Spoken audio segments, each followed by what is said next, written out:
이건 모두 미친 짓이에요. 그렇죠. 하지만 너무나 허황하다 보니 난 지극히 단순한 사건일 수도 있다는 생각에 사로잡히곤 합니다.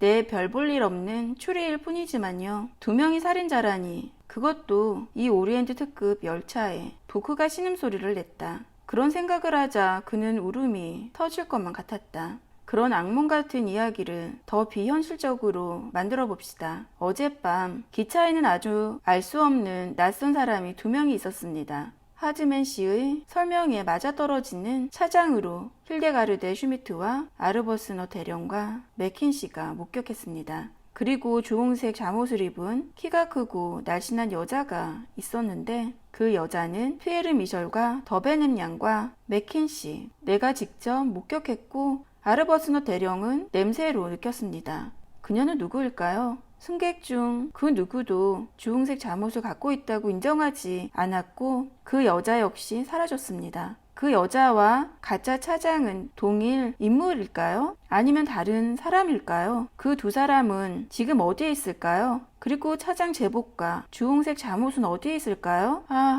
그런 범위가 한정되는군요. 부크가 벌떡 일어섰다. 승객들이 짐을 조사해 봅시다. 뭔가 발견될 겁니다. 푸아로 역시 일어섰다. 내 예언을 하나 하지요. 그것들이 어디에 있는지 알고 있습니까? 짐작은 합니다. 어디입니까? 주홍색 잠옷은 남자 승객의 짐에서 발견될 테고 차장 제복은 힐데가르데 슈미트의 짐에서 발견될 겁니다. 힐데가르데 슈미트라고요? 당신은? 아니요. 당신이 생각하는 그런 게 아닙니다. 이런 식이 되는 거죠.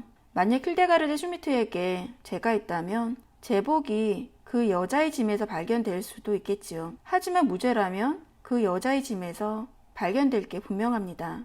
하지만 어째서 부크가 말을 하려다 멈췄다. 이 요란스런 소리가 뭐지? 마치 기관차가 달려오는 소리 같군. 소리가 점점 다가왔다. 여자의 비명소리와 아우성이었다. 식당차 한쪽 문이 활짝 열리고 허바드 부인이 뛰어들었다. 끔찍해요. 너무나 끔찍해요. 내 화장품 가방 안에 피 묻은 커다란 칼이 있어요. 그리고는 갑자기 앞쪽으로 쓰러지면서 부크의 어깨에 기절해버렸다. 신사도에 어긋나게 좀 거친 태도로 부크는 기절한 여자의 머리를 식탁 위에 내려놓았다. 콘스탄티 의사가 식당차 급사를 부르자 급사가 뛰어들어왔다. 부인이 머리를 그대로 두게 깨어나면 꼬냑을 조금 주도록 하고. 알겠나?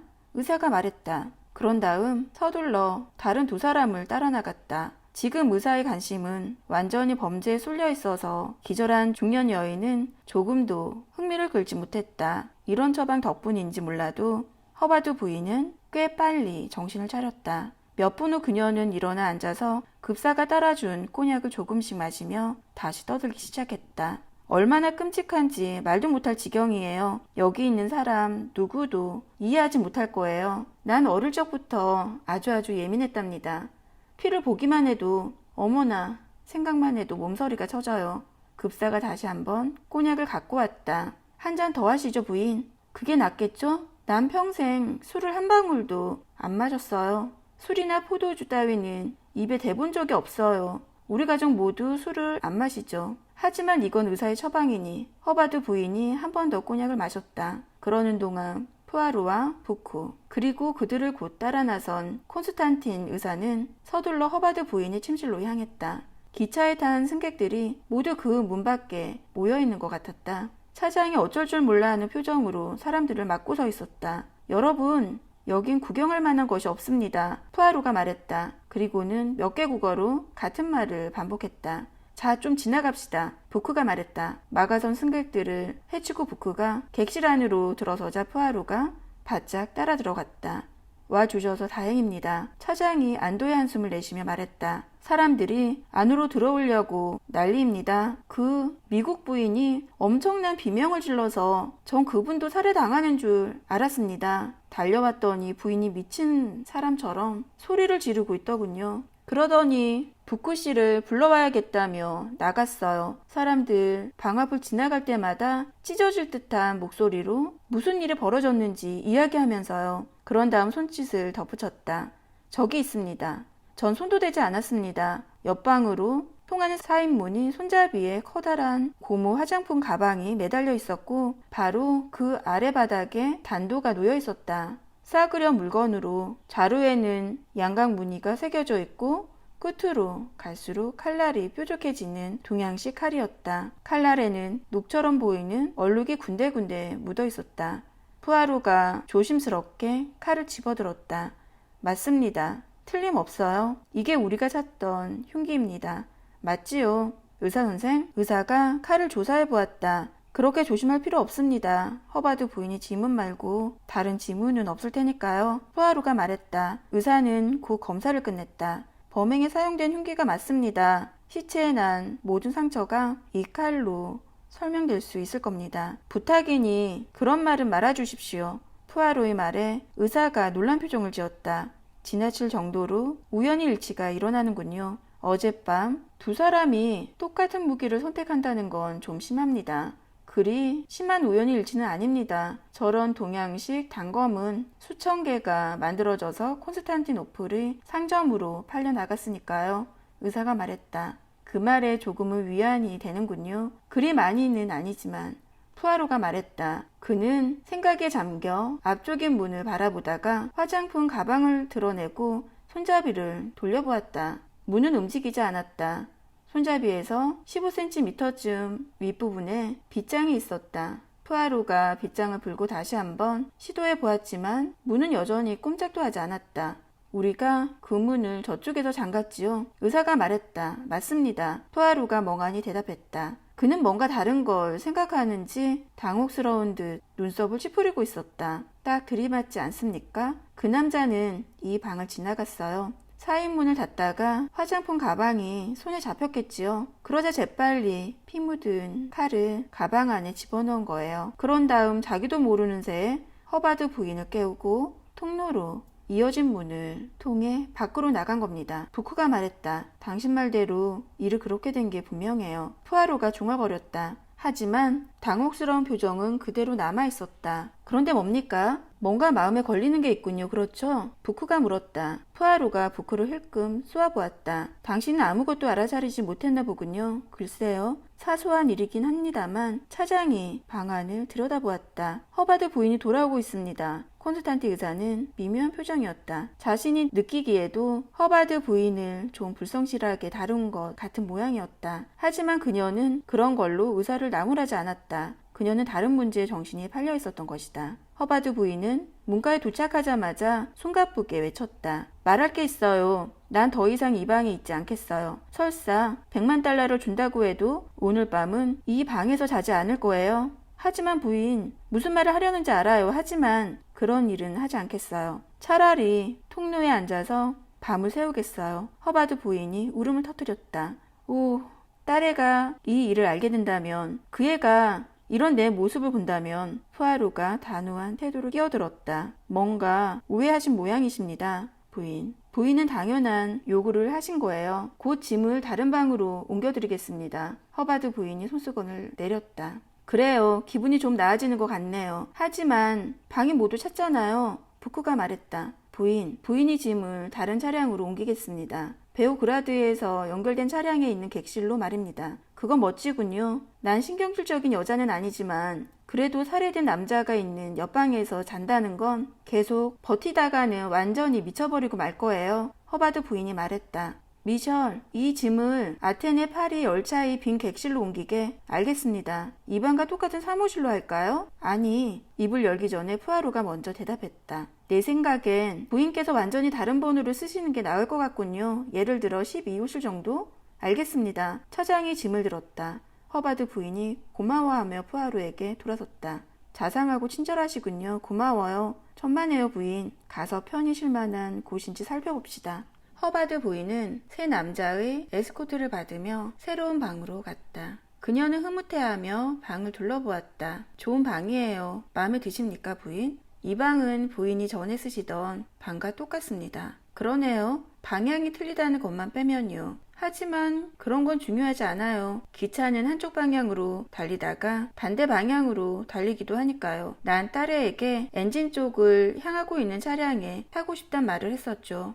그랬더니 딸애가 잘 때 기차가 달리던 방향과 깨어났을 때 기차가 달리는 방향이 다를 테니 딱히 좋을 게 없을 거라고 하더군요. 그런데 기차를 타고 보니 딸의 말이 옳았어요. 어제 저녁 베오그라드에 들어갔을 때와는 반대 방향이 되어 빠져나왔으니까요. 어쨌거나 부인, 이제 만족하십니까? 아니요, 그렇진 않아요. 우린 눈사태 속에 갇혀있고 뭔가 해보려는 사람이 전혀 없잖아요. 게다가 내가 탈 배는 내일 모레 출발하고요. 그건 우리 모두 마찬가지입니다. 부크가 말했다. 그래요, 맞는 말이에요. 하지만 그 누구도 한밤중에 살인자가 자기 방안을 지나간 사람은 없어요. 아직도 궁금한 것이 있는데요, 부인. 사인문에 빗장이 걸려 있었는데 어떻게 그 남자가 부인이 객실로 들어왔을까요? 빗장이 걸려 있던 게 확실한가요? 그럼요. 스웨덴 여자가 내 눈앞에서 확인했는걸요? 상황을 재현해 볼까요? 부인은 침대에 누워 계셨고 그래서 직접 확인할 수 없었습니다. 그렇게 말씀하셨죠? 아니요. 화장품 가방 때문이었어요. 오, 이런. 새 화장품 가방을 사야겠어요. 이건 보기만 해도 속이 울렁거려 토할 것 같네요. 포아로가 화장품 가방을 집어들고 옆방으로 통하는 사인문 손잡이에 걸었다. 그렇군요. 빗장이 손잡이에 바로 아래 있어서 화장품 가방이 가리는군요. 부인이 누워있던 위치에서 빗장이 걸려있는지 아닌지 볼 수 없었겠습니다. 내가 하려던 말이 바로 그거예요. 그럼 올슨 양이 당신과 문 사이에 이렇게 서 있었겠군요. 올슨 양은 문을 열어보려 한 다음 빗장이 걸려있다고 말했겠죠.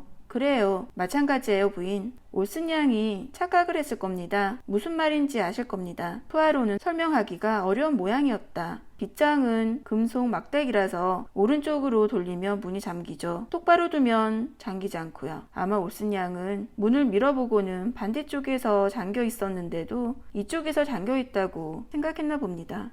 그랬다면 그녀는 좀 바보스러운 사람이로군요. 상냥하다고 친절한 사람이 항상 똑똑한 건 아니죠. 물론 그렇죠. 그런데 부인은 스미르나까지 계속 기차로 여행하셨습니까? 아니요. 이스탄불까지는 배를 타고 왔어요. 딸의 친구인 존슨 씨가 마중 나와서 이스탄불 시내를 구경시켜 주었답니다. 존슨 씨는 멋진 남자였지만 이스탄불은 실망스러웠어요. 너무 소란스러웠거든요. 회교사원과 신발 위에 더 씌우는 크고 이상한 물건은 참... 제가 어디까지 이야기를 했죠? 존슨 씨가 마중 나왔다고 말씀하셨죠.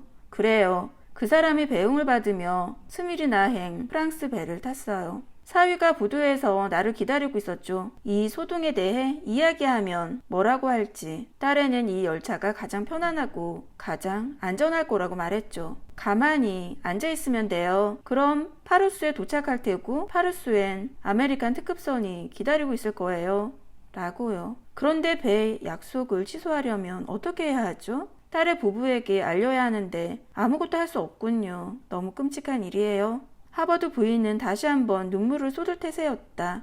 안절부절 못하고 있던 푸아로는 기회를 놓치지 않았다. 충격이 크시겠습니다, 부인. 급사에게 말해서 부인께 차와 비스킷을 갖다 드리도록 하겠습니다. 차를 마시고 싶은 건지 잘 모르겠네요. 그런 건 영국식 간습이잖아요. 눈물이 글썽한 채 허바드 부인이 말했다. 그럼 커피를 시켜드리죠. 부인께 뭔가 자극적인 음식이 필요합니다. 꼬냑을 먹었더니 머릿속이 좀 이상해요. 커피를 마시는 게 좋겠네요. 잘 생각하셨습니다. 당신이 힘을 되살려야죠. 그거 참 재미있는 표현이로군요. 하지만 먼저 사소한 일이 남아있습니다. 부인이 짐을 좀 살펴봐도 되겠습니까? 어째서죠? 승객들의 짐을 조사해 볼 참이었습니다. 불쾌한 기억을 되살려 드리고 싶진 않지만 부인이 화장품 가방을 생각해 보십시오. 맙소사, 그렇게 하세요. 다시는 그런 일을 겪고 싶지 않아요. 조사는 금방 끝났다. 허바드 부인은 여행에 필요한 최소한의 짐을 갖고 여행하는 중이었다. 모자 상자, 싼 여행용 옷가방, 그리고 좀 무거운 여행 가방이 전부였다. 새 가방 속에 든 내용물에도 간단했고 의심스러운 것은 없었다. 허바드 부인이 딸의 사진과 꽤 못생긴 어린애 2명의 사진을 보여주며 내 딸이에요. 내 손자들이에요. 귀엽죠? 하며 지체하지 않았던 듯 조사는 2분 이상 걸리지 않았을 것이다.